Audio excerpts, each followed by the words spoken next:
So welcome everybody, and thank you for joining us again for Heal the Shadow in Your Relationships Too. And today I'm very pleased to have with me Cathy Vartuli and Rick Wilkes. Thanks and welcome. Thanks for being here. Oh, it's a privilege.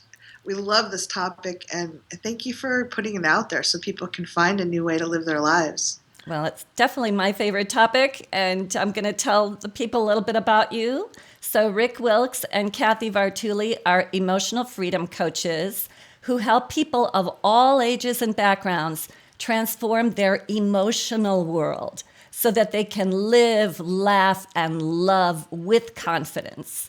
They use intuition and a deep understanding of human nature to bring relief, clarity, and insight to those looking for a better way. Rick has been guiding people for over 23 years using energy healing and EFT tapping, and he's worked with thousands of individuals. He's the founder of thrivingnow.com, which has served over 7 million visitors from around the world. Woohoo! And Cathy helps people to transform their traumas into their greatest strengths using love, laughter, and inner guidance. She uses a practical yet intuitive approach to help people connect with their own power and guidance. So together, these two have created such programs as Reprogram Your Primitive Brain, which sounds great to me. I want to know that one. Healing your guilt and shame around money, creating connection, getting unstuck, clearing self-sabotage, and so many more. So thank you again for being here with us. Our pleasure. To be here. So we're talking about healing the shadow in our relationships. And let me ask you first, where do you think the shadow comes from? And why do you say it's so powerful?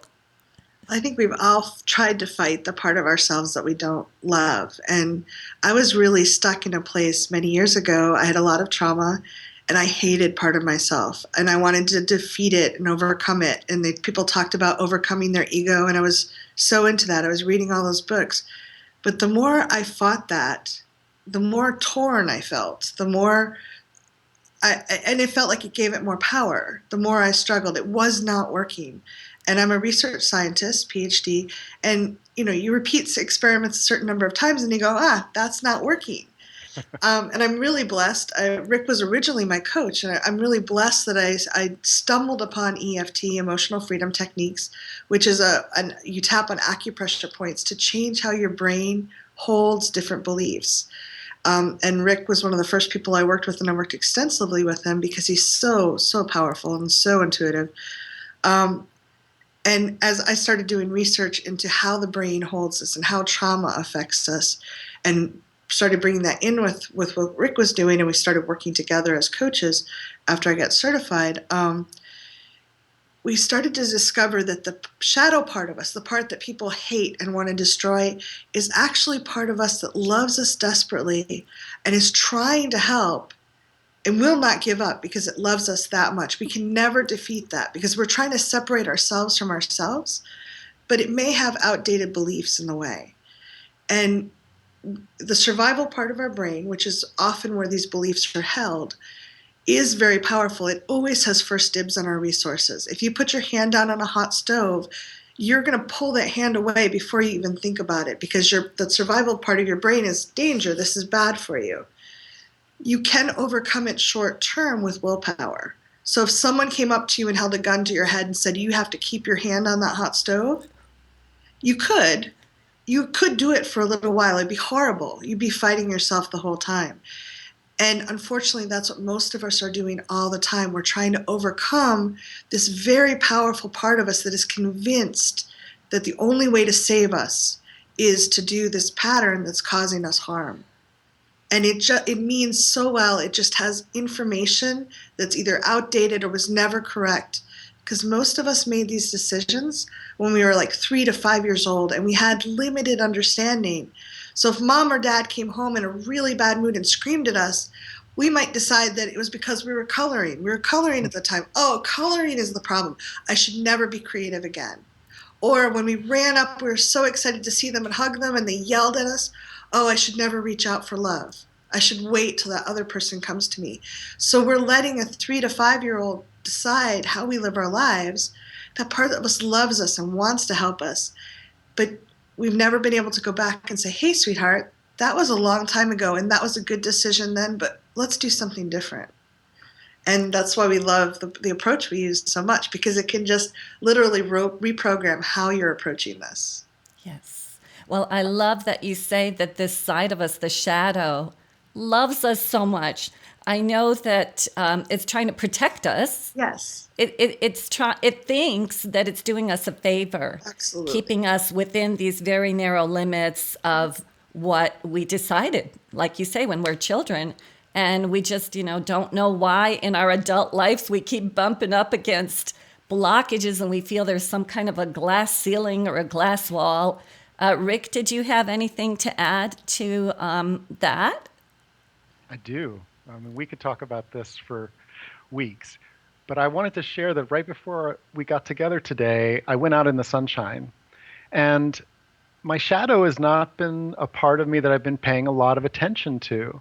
And so as I was moving around in the sun, I noticed that um, the shadow was moving as a reflection of what I was feeling. If I was skipping, it was skipping. If I was kind of like with my head down, it was reflecting that. And if I was really focused on my shadow and it's like, what's going on with him?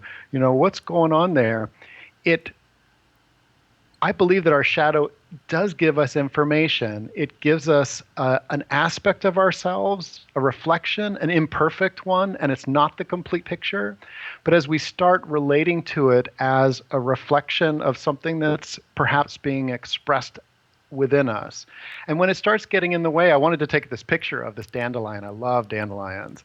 And my shadow kept getting in the way. And I was like, on my head, the camera. All right, what's going on here? And if I was looking at that, like the shadow was really interfering with what I really wanted in life, it would create a dynamic, a tension, a tug of war between me and a part of myself. And what Cathy was talking about with the primitive brain is, and you were reflecting as well, it wants to keep us safe. It wants to keep us in a place where we can get what we want, but not at the expense of injury or harm. And even not in the sense of getting triggered in a way that might knock us off of our horse. I love horses. Being knocked off a horse is not a whole lot of fun, even on the best of days. And so my primitive brain, that part of me that is very tuned to how is energy come at me. Like the sun reflects from particular angles and it can feel so good. But people's emotional energy and the way that they treat us can be like, it can hit us in a way that creates a shadow on the other side of it. And by tuning into that in a loving, respectful way, in a safe space, and that's a key part of it. A lot of times when I notice my shadow coming up in my relationships, it may be that I'm not feeling safe. And so one of the cores that we do is how to ground yourself, how to be more present in your body, how to integrate that part of us in relationship, a loving relationship, whether that part feels like he's 3 years old or 13 or last week. Because in our experience, and the neurobiologists back this up, we are constantly making associations. If I dance and somebody looks at me like, ew, there's a part of me that may make an association between how I was moving at that point and ew. And the same token, if I'm dancing that way and someone looks like, whoa, I can make an association that way too. And our work is about becoming conscious of the associations and then developing some emotional technology so that you can shift them. And tapping is an emotional technology. It's why Cathy and I, as scientists, love it, because it does tune into the neurobiology, the neuroplasticity, big fancy words for what's going on inside here, but also in the whole body. Because when we talk about the primitive brain and the shadow feelings, it's head, it's throat, it's heart, it's gut. What do I feel in my knower? It's my lower belly, it's my genitals, it's my toes. there's an intelligence, and that's why I think the shadow metaphor is beautiful, because if I'm in the sunshine, my shadow is from head to toe. It's not just my head, unless I'm hiding behind something that cuts me off. And so a full integration from body, head, heart, and beyond is so important to this type of work. That's such a great analogy. Your little story of going out in the sunshine and you see the shadow, it's a perfect reflection of you, and then you try to do something and it's getting in the way. that's just the way we experience life, isn't it? So when you're teaching people about dealing with their shadow, what is like the first, where do you start? What is the number one thing that you teach people? We start with letting them know that it's not an evil thing they need to fight. It's a part of them that loves them. And what happens, we teach them about how the survival brain or the primitive brain works. We have the prefrontal cortex and all the intellectual parts of our brain that can analyze things. But deeper inside is an earlier part, a part that evolved. Some people call it lizard brain or monkey mind. And there's different layers in there, but we kind of lump it all together because for what we're doing, we want to simplify it for people. There's a part of our brain whose main goal is for us to survive. And it's looking, are we safe? Are we not safe? And if we're not safe, it's looking to either run away. That's its first choice because you don't get hurt. If you can't run away, you fight. And if you can't fight, you freeze, just like rabbits freeze. Most of us, and we weren't really encouraged to run away from our parents. We got spanked. I'm a freezer. Yeah, our society is taught that continuously. So if you run away from mom or dad, you get spanked, or if you kick the teacher, you get spanked, or yeah. So we're not allowed to flee or fight. So we're left with is freeze, and there's a lot of studies now showing that we're taught that from infancy when we're put alone in a bed by yourself and left to learn to self-soothe, which is you can't do that when you're that little. It's just not possible, and so freeze is built in. Now, for animals, like humans are an animal, we can naturally release the freeze. We shake and cry, and animals do this. They have videos showing them burning off that freeze response, burning off the stress chemicals, the trauma chemicals. But in our society, if someone cries, they're spanked or told, big girls don't cry, big boys don't do that. It's shut down. So we build up all this freeze response. And when we burn this off, the primitive brain, the survival brain, would talk with the cognitive part of our brain. And it would say, oh my God, this horrible thing happened, and my dad was wearing a baseball cap, and someone was mowing the yard, and mom was baking cookies, and all those things are scary now. And the brain would go, the thinking brain would go, oh no, sweetheart, no. None of those things had part of the trauma. You don't have to be afraid of any of those things. But here's what might have been a cause. Like dad was in a bad mood. If dad looks like that, maybe we should stay away from him. So we never get to release all, like Rick was talking about, the associations. Our primitive brain will put everything into an association. Everything is scary. And I was one of those people where everything was terrifying. Like I didn't want to leave the house because it was so overwhelming out there. And my brain didn't know what to watch out for. And as we tap, we let the primitive brain talk with the cognitive brain back and forth, and we release all those things that are in the way. And if we look at the shadow self as the primitive part of us that's trying to protect us and trying so hard to keep us safe, as we let it update the things that are scary, we really don't want to walk out in traffic. That's smart. We don't want to jump off a building that's too tall or stick our fingers in the electric socket. There are things we want to keep on that list. But when we update it, it gives us a chance to embrace all of us with love and reach out and connect with other people in a very different way. Yes. Rick, you look like you have something to say. I love listening to Cathy because this is something that is not being talked about, and yet we look at people and we say, oh, she's crazy. Rather than when I was raising my kids, one of the things that was very empowering for me in relationship with them was I had this idea that if they were in their primitive brain, they wanted to fight or run or they were frozen, I only really had one parenting job at that point: keep them safe and soothe them. It wasn't the time to try to have an important conversation or teach them anything, whether it was multiplication or anything else. We homeschooled our kids. And so that really helped tremendously. And as I work with partners, as I am in relationship, as I have dance partners, as I'm driving down the road, somebody who is flipping me the bird is in their primitive brain. They want to fight. It does tend to activate me too. But if I honor in myself and others, are we in our primitive space? And if so, it's not a get out of jail free card. In fact, unless you learn to soothe yourself, you may end up in jail or relationship jail.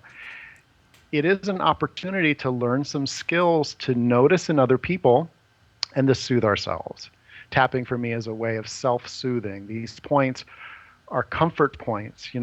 They're points on our body that people have, in times of stress. Has anyone ever seen someone do that? Yeah, we gently tap on those points. It's a way of soothing ourselves to get out of that space. And just like me and my shadow are two very distinct parts, when I'm looking, we are reflections of each other. And if that part of my primal self is active, I am a different person. I am someone that I can look at and go like, who is that guy? Why did he just say what his father said? Oh my gosh. Why can't I get myself under control? Why do I feel like smashing my cell phone right now? If you've ever had experiences like that, especially if you're talking to someone who is really dear to you, and all of a sudden you're behaving this way, just knowing, oh, I'm in my primitive brain. I have one job, only one job: get myself safe and soothe myself so that I feel that sense of coming back into my body. Okay. And communicate and love and connect from that place. The primitive brain wants to run. That's not connection. That's not love. It wants to fight. Oh yeah, that's not going to work. Or it freezes, which is, as Cathy pointed out, we believe and more science is supporting that the freeze response keeps people stuck in certain patterns. It's literally a part of your relationship gets stuck. Your relating gets stuck. So someone who has a trauma, like somebody calls them a horrible name out of the blue in a relationship while they're eating a certain food, it can cause them to become sensitive to that food. Mm. I have had clients who had become allergic to a food. We traced it to, well, did you ever like it? Yeah, I used to love it. I remember at this party, I was eating this food, and then my boyfriend, he kissed another girl across. Oh.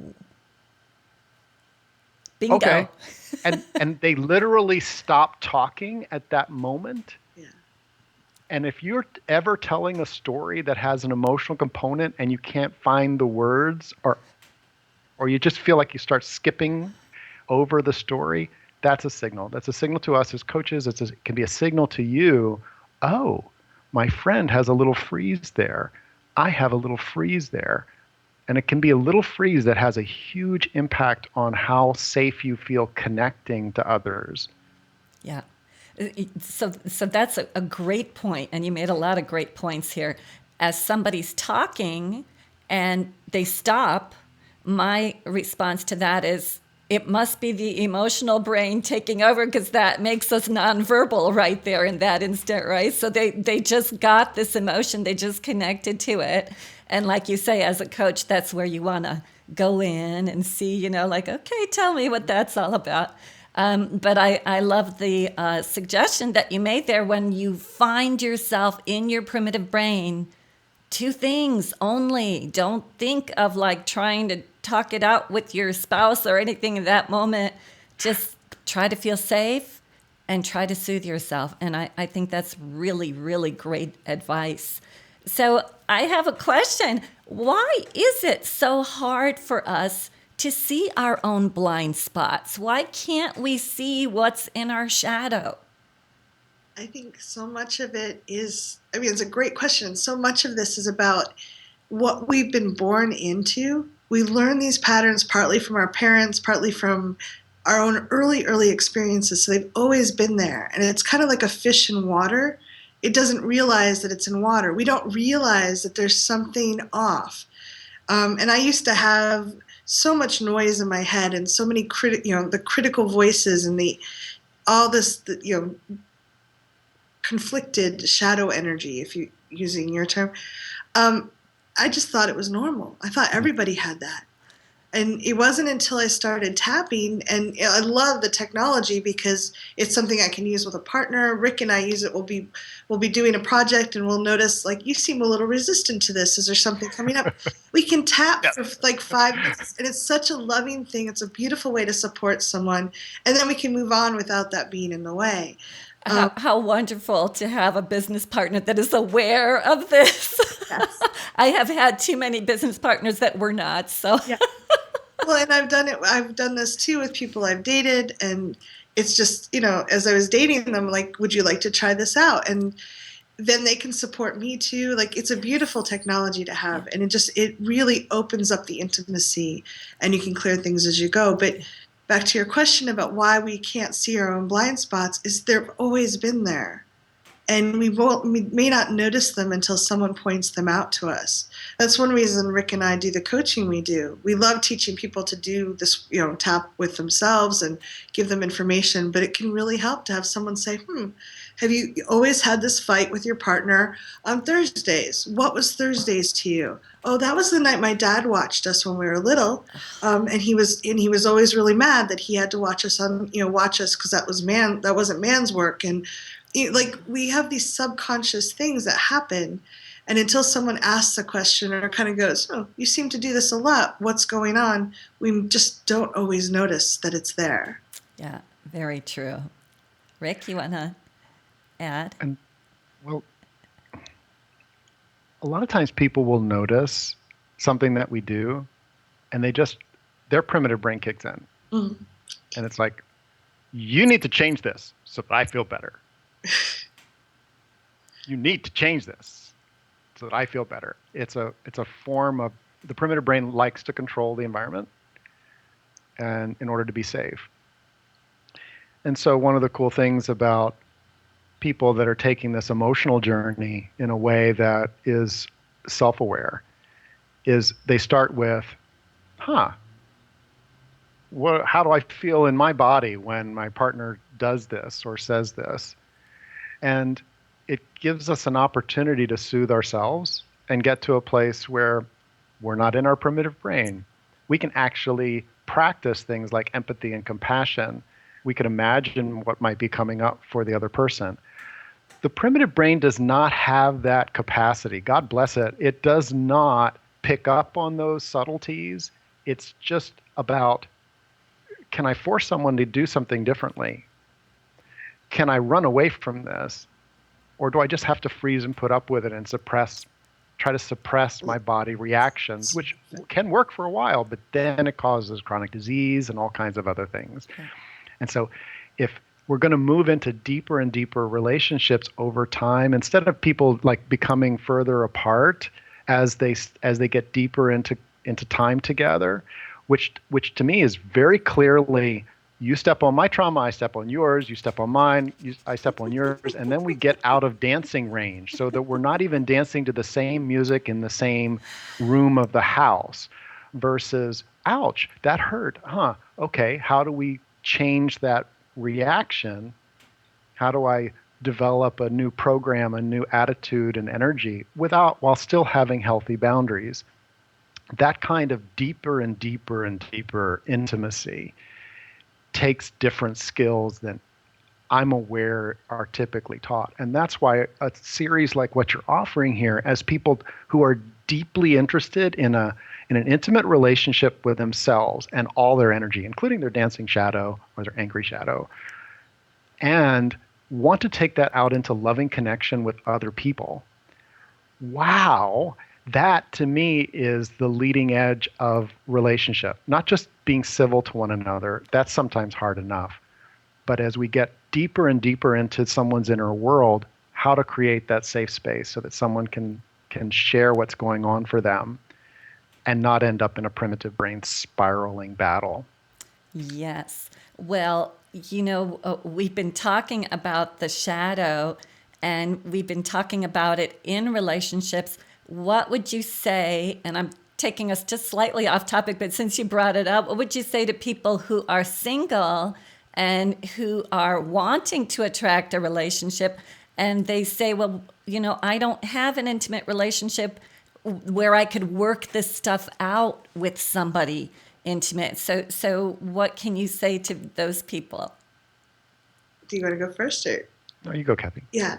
So I am single right now. I'm dating people, but I'm not in a relationship.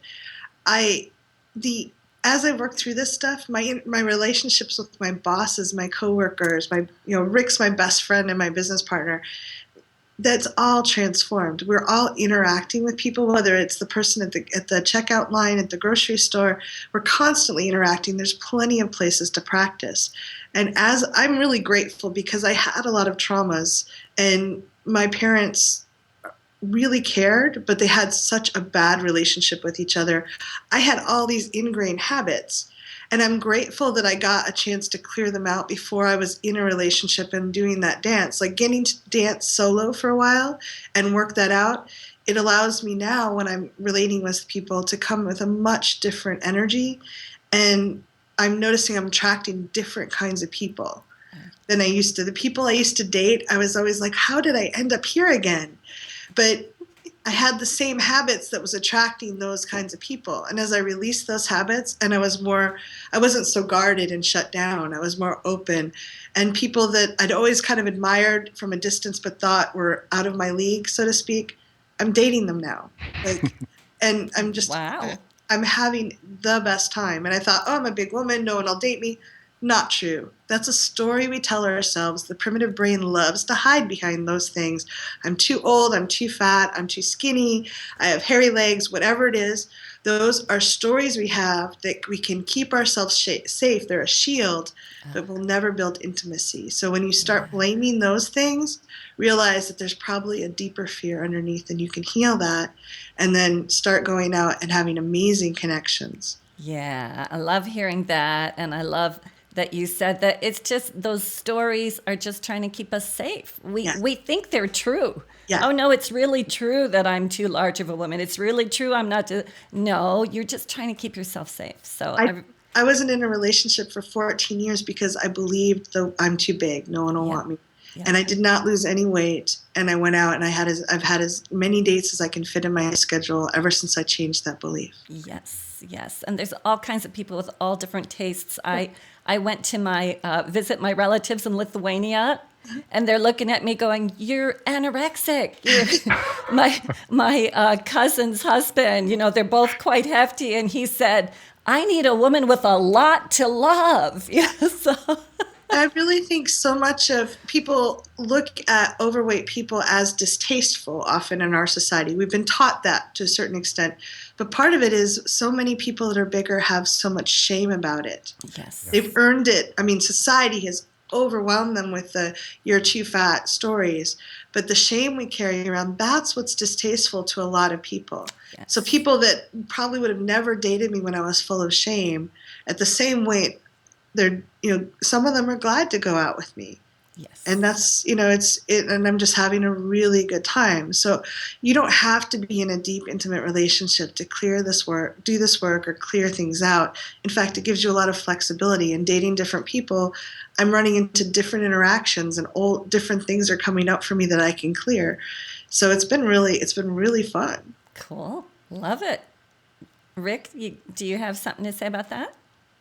I'd like to give an example for people about what we consider a shadow type of situation, right? Something that might come up. Is that all right? Absolutely. Please do.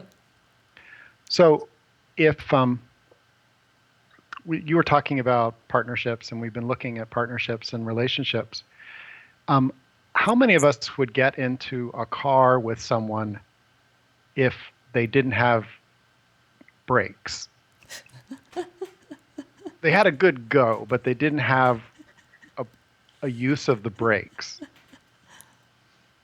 Pretty Now, scary. Yeah. it would be terrifying You have to to be desperate to get in the either be in the car with someone like that or to be that person who's driving if they didn't have good brakes.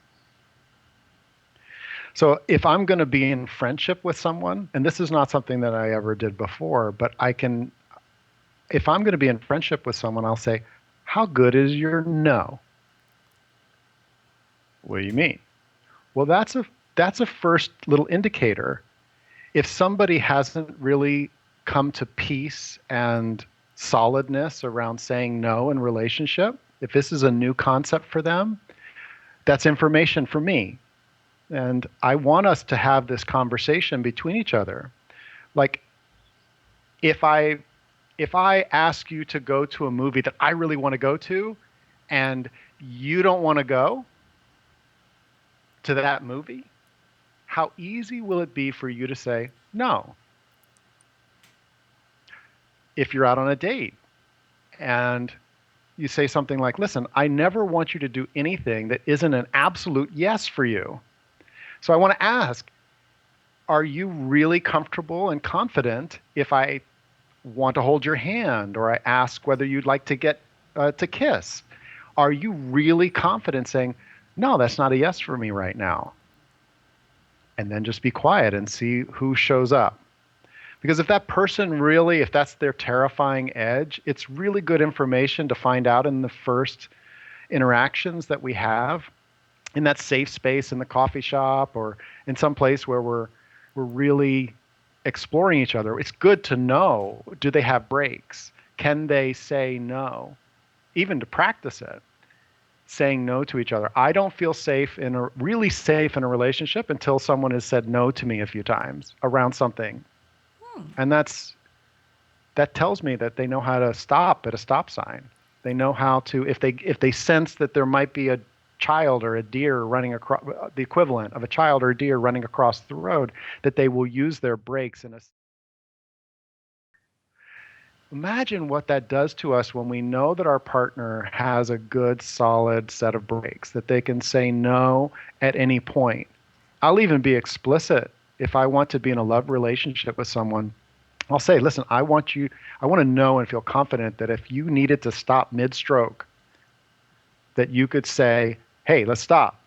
And I want the freedom to do that too. How's it going to, can you allow me the space to stop without punishment or feeling like I'm rejecting you? And if they say, well, no, that would feel really horrible if that happened, that's our edge in the relationship. That's where our shadows are bumping into each other, and we can work on that. But feel the richness of that kind of engagement rather than, oh, I can't believe he did that.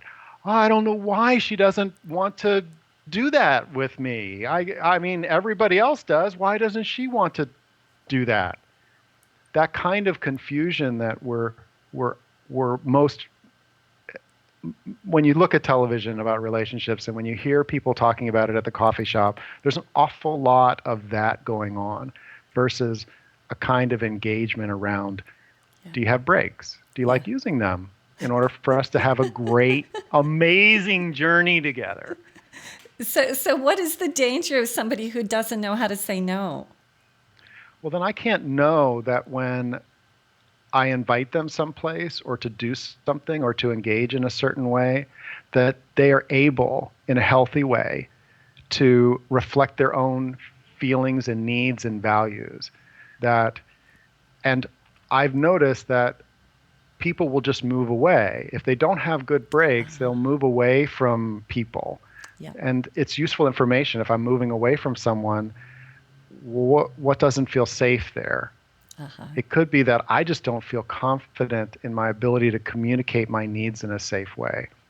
And there are people that aren't, like you might notice, it was a heck of a yes for me to work with Cathy as a co-creator because we had demonstrated an ability to be present with each other around really challenging energies and come out of it deeper, richer, more secure, a sense of deeper intimacy and engagement of heart and mind. And these are things that are important and dear to me. I would not choose at this point in my life to be in relationship, friendship even, with somebody who can't meet me there. And the meet me there is they want to have that conversation. I remember a friend of mine, I said, "How good's your no?" And she was silent. I said, "Well, I take that as that's a challenge for you."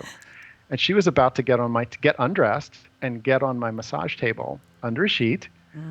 But it required that I be very clear. And we came up with some things that, like tap the table or make a certain noise that she felt that she could make instead of saying no. Like if I was applying too much pressure or it was triggering. A lot of people have been through negative experiences. I've touched someone's knee and had them feel the shadow of a rape from that touch, from a safe person. I wasn't trying to get anything, but I touched her knee. It's true, I didn't ask for permission, but we were friends. I touched her knee and whoosh.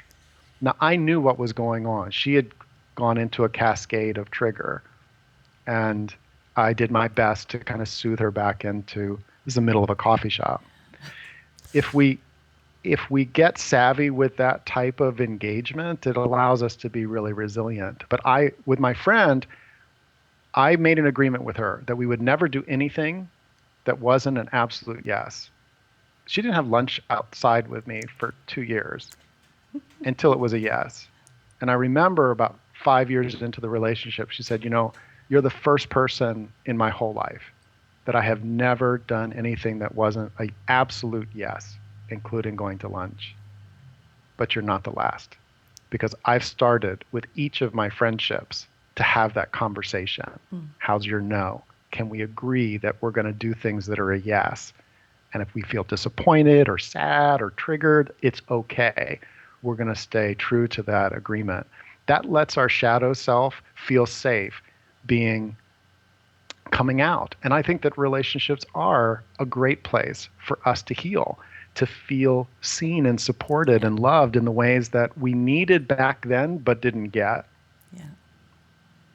This is such a great conversation because I think there are a lot of people, and I would say women more so, who have difficulty with that no. And when they are having difficulty with the no, you can't be coming from your true self. You're not going to be having integrity because if you don't know how to say that, you're going to be pretending, you're going to be masking, and like you say, eventually avoiding. And it is really unfortunate.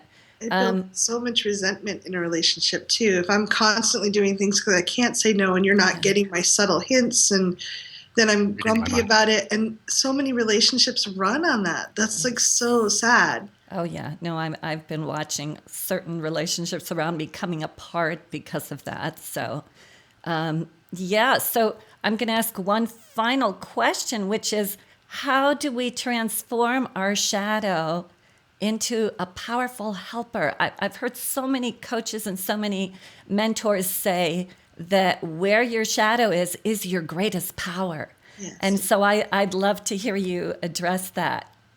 Well, the primitive brain, the survival brain, is very powerful. It can help a small woman lift a giant car off of her child.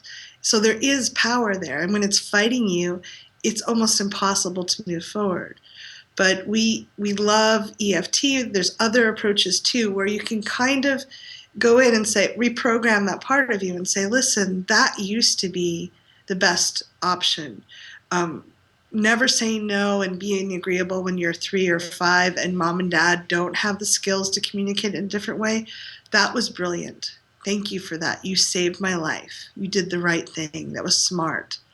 Now we're in a different world and it's okay to change that. Here's some new options we can try out. And let's see how scary they are. They might be really good. And by gently soothing, appreciating all the energy and the effort that went into that old paradigm, that loosened some of the hold on it, because it really did. It was the best option you could come up with at 3 or 5. It was really smart for a 3-year-old. Oh my God. Absolutely. Let's, thank you for doing that. And now in this space, we can look at it a different way. It might be okay to practice saying, like using Rick's analogy of the, no as an example. I have had clients where I've said, I'd like you to get together with your husband and your daughter. They're really safe people. I want you to practice saying no to them about everything. And I'd like you to ask them to have them ask you silly questions all day so you can practice no's. And they did that. And they all started playing that game, and it just opened their relationship up. It's really silly. They got to be silly. Can I tattoo my name on your forehead? Will you give me $1 million? They got to practice the no, and they realized no one was going to melt down like mom did when you were little. You weren't going to get screamed at like dad did when you were little. This whole family, it just really opened up the love. And when I've done it with other clients too, it's just been so fun. But you can transform and reprogram how your survival brain is holding that old belief. And then instead of the holding you back, you have this same energy is now available for you to move forward in your life. It's like, oh, it is safe to reach out to people, and I can say no. And that person isn't listening to my no. I'm going to tell them what for. We have that power instead of fight. Instead of this conflict where we're butting heads, everything is moving together, and life just becomes so much more fun. So are you suggesting for people to dialogue with their shadow self, actually? I actually love that. I found it very helpful. And different people have different approaches, but I dialogue with mine, and we encourage our clients to. The soothing part is just acknowledging where, like, a lot of it is saying, oh, thank you. I get where you're coming from. I understand where that came from. That was brilliant. And it really was. I have yet to find a shadow self that wasn't formed by a really good decision given the experience, that part of at that age. Mm-hmm. And then offering something new. Would you be willing to try this once with me with a safe person? Oh, that went pretty well. Or that didn't work. Let's try something else. And just transforming that relationship from one of, God damn it, why did you do that again? You're such a stupid blah, blah, blah, blah, blah, to, wow, let's work together. Yeah, I love that. I love that. Rick? When I found this as an emotional technology in my life, and I started using it with clients, I realized something. It reestablished hope that no matter what had happened to a person, no matter how horrible they had been treated, that there was a way to get re-empowered, to get that energy unfrozen.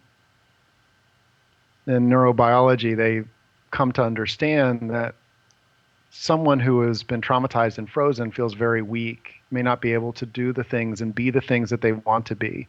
If someone feels that really powerful urge within themselves to be a great, loving friend and lover and sharer and generous provider in the world, but they don't feel that energy, look at what's been frozen and know that we've seen so many times, and that no matter how terrible the freeze is as it feels inside you, that there is hope. We can bring loving warmth and comfort to that shadow part of us, our inner child, who is looking to us like a little kitten in an alley with the rain coming down, and it's just so cold and lonely. That there are ways of helping one another get to a place where now you're back as the big cat, and you're able to feel your claws again, and also your purr.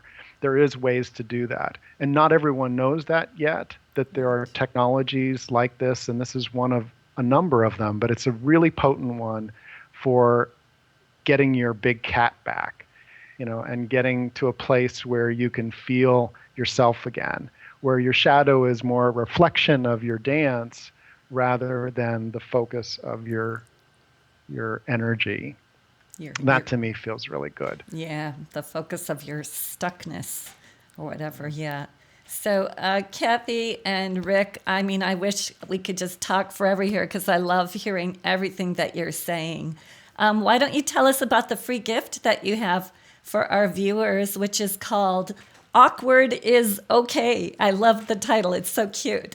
We actually got together with this one with Reed Mahalko, who I believe is one of your others, one of the other people in this. He's and we recorded this. We're doing, we lead you on some emotional freedom techniques through it. It's very simple.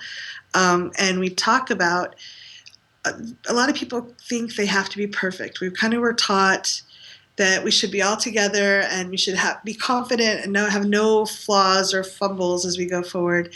And then we feel shame because we can't do it, because we're human.